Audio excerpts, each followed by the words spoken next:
Hi everybody, Freeman here. I just wanted to review the search warrant checklist. I've read all your questions and I'm going to post this as part of another discussion. But a couple things I wanted to clear up for you. One, this is not the warrant. This is the search warrant checklist. So once you've gotten the warrant, just before you go to the location that you're going to execute the warrant, you should have run through this entire checklist. That's the idea. And the idea is to avoid mistakes. Here's a problem with mistakes, everybody.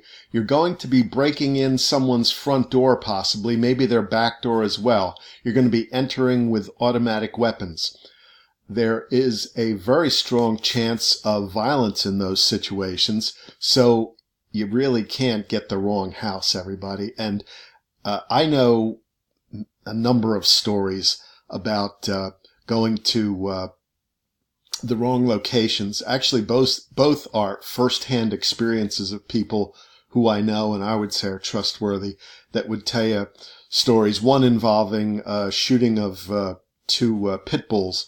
Again, the wrong location, but shooting two dogs. These things happen. We're human and mistakes are made. If they're made in good faith, oftentimes the courts will excuse them. So I don't write the laws, everybody, but that's what it is. Let me run through this search warrant checklist for you. Source of information, SOI. Big difference if it's law enforcement personnel. We always can find them, and we almost always know what their story is going to be. If it's a citizen or a confidential informant, we don't often know that we'll be able to find them in another year, if they'll still be cooperating with us. So there's a lot of concerns that way about where your information comes from. With respect to a confidential informant, one of you asked, how do we know a confidential informant is reliable? And if you look in the Citizen Cooperating Subject Section 2, they mention their history and their background. Oftentimes you really would like to see that this person has worked with people in law enforcement in the past and provided reliable information. Last question in that section is motivation of SOI determined, ? That means, why is this person cooperating?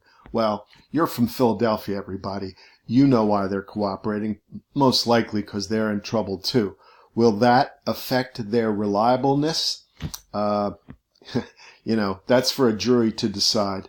Okay, Section 3. Section 3 deals with confidential informants, and they ask if they've been acknowledged. Some confidential informants actually have confidential informant control numbers in the police department. So if someone came across a list, they wouldn't have names there, they would only have numbers. And that way would be one other way to try and preserve the security of the names of people that are cooperating. And usually what will happen with a confidential informant is there will be a controlled buy. This is a controlled buy, everybody. You take your confidential informant and you frisk them.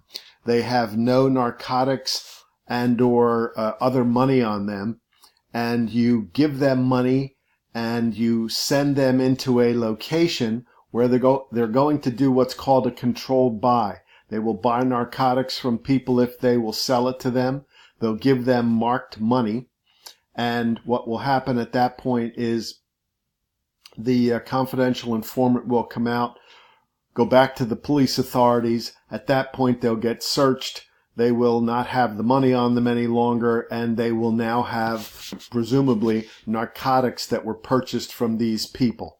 And that may happen a few different times, everybody. So that's, if you look on Section 3, confidential informant, that's A through R. All those questions are about what the confidential informant can tell you. Next is site assessment. Site assessment is obvious, everyone. We want to know if there are wrought iron bars. We want to know if the doors open in or out. We want to know if there are surveillance cameras. We also want to know if there are children there. All of those things lend themselves to big problems, so we want to keep away from that if we can. Section about verification of the structure. One of the things you do is you find where these people are, if they're the target, and you track down backwards whether you can connect those people to the location. That is gas, electric, phone in their name? Are there vehicles there with their license plates on it? Would the landlord be able to tell you? Those sorts of things. And again, if we scroll down, entry point, front door, back door, and target considerations. Again, everybody, pretty obvious. Weapons, children, gang involvement, narcotics involvement. And then a final review is just an effort to make sure you did all these things, everyone. Generally, 10 days within the issuance of the warrant will be all you'll have to execute it, and it's a crapshoot after that. All right, thanks for listening, everybody.